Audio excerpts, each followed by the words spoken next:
What are the components of a successful video? A good hook. Of course, you got to grab their attention when they come in. Actually, let's start at the very beginning.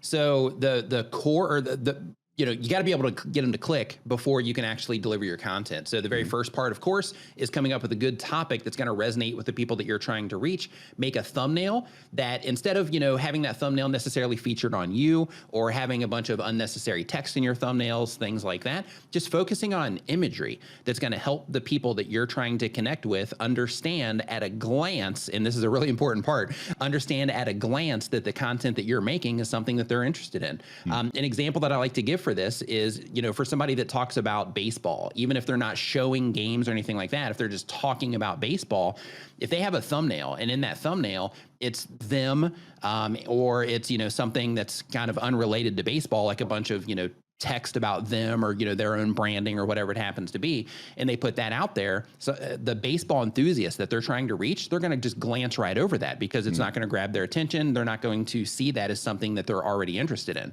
But if they instead use baseball imagery, even if they're sitting in an office talking about baseball, they're not on a field, anything like that.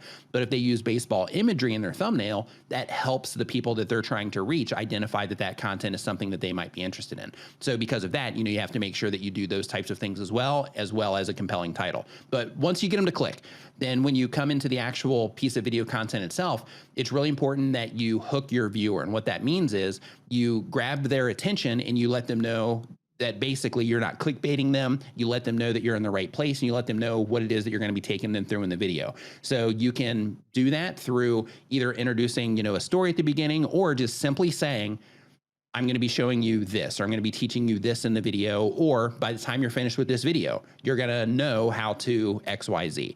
So the idea is just putting that hook in there so that people know what to expect, but also so that they can confirm that what they clicked on is what they're actually going to get for the people that are not familiar with you already.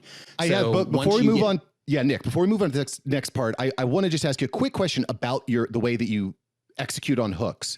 When you complete your hook, or when you create your hook, are you being really SEO considerate? Meaning, are you using specific keywords in the hook? Are you just repeating the same things in your hook that are in the title of the episode? I mean, I don't want to go super deep here, but I'm curious how you see that. Yeah, so when it comes to my content, some of it I target for SEO, some of it I don't care if it ends up in search or not. Yeah. So the thing with YouTube is that a lot of content creators, especially if they're like just getting started on the platform, because there's tons of information out there about how to get views.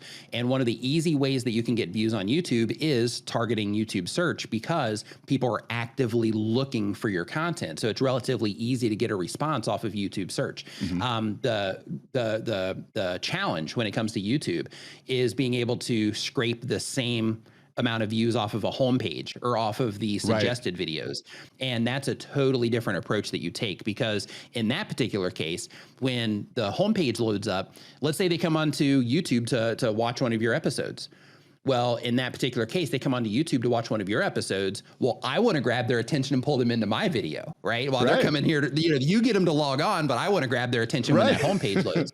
So because of that, it's really important to make sure that you're targeting YouTube search, because it's extremely powerful. And depending on what it is that you're trying to do with your channel, it can be extremely consistent traffic if you can get your videos to show up there. However, it's also important to make sure that you're trying your hand at the recommendation features as well, because that's where a majority of the traffic is on YouTube.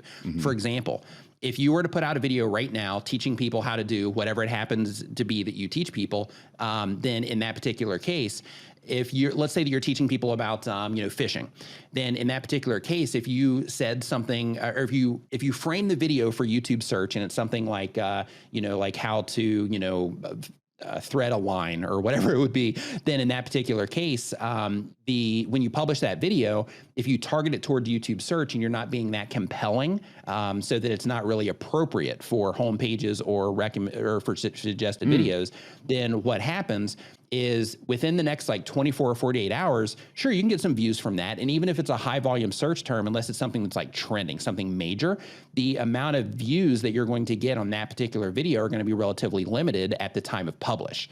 Yeah. However, in the recommendation features, your videos can blow up in a 24-hour period or a 48-hour period compared to what it is that you get in search. So when you're putting your content strategy together, I know we're going a little bit off topic here, so we'll bring it back, but when you are putting your content strategy together, it's important to make sure that you're considering those things. So for example, like I'm putting together this affiliate video and I'm doing it for the sake of driving revenue. And because of that, I want to make sure that that revenue is relatively consistent. So I'm targeting search for this one.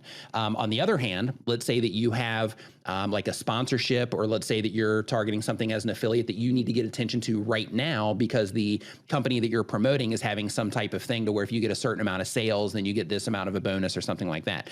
Well, in that particular case, then you would want to target the homepage and suggested videos. So the approach that you would take with the content and how you actually wrap it all up would be a little bit different. So instead of, how to thread a fishing hook, if you were going for recommendations, it might be something along the lines of, this fishing hook threading technique is guaranteed to catch you more fish, or something along those lines, right? So the approach that you take is going to be completely different based on where it is that you're trying to get your content.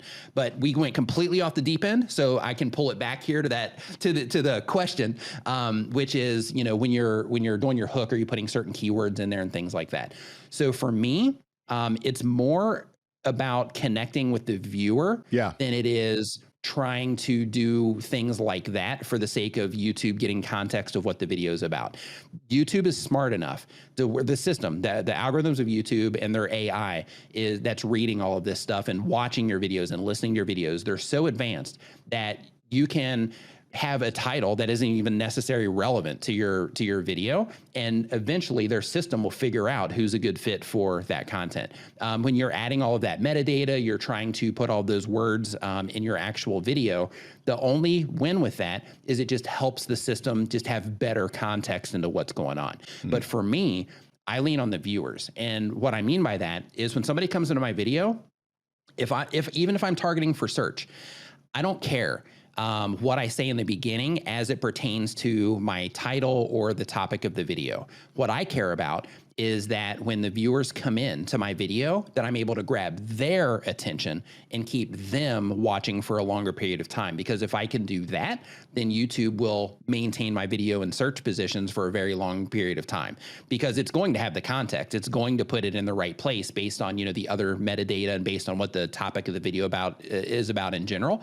But my job as a YouTube content creator is to keep the viewer in my video. So because of that, I cater everything to the viewer experience. So because of that, for the last, I think like year or something, like I've taken out like logo intros and I'm just basically trimming the fat and just thinking like, okay, with every video I publish, how can I make this the best possible experience for the people that are interacting with the content? And by doing that, that's how you get YouTube to work on your behalf, to keep your videos in search, to put your videos in front of the right audience, that as entrepreneurs, when you're trying to get business from it or get affiliate sales or whatever the thing is, when they're putting your content in front of the right people, then those people are clicking on it. And that whole thing that I was talking about before about resonating with them as your hook, instead of thinking of like, hey, I'm trying to trick this robot, right? Like if you can resonate with the people, then that will cause your content to do better on YouTube. So that's the thing that I focus on.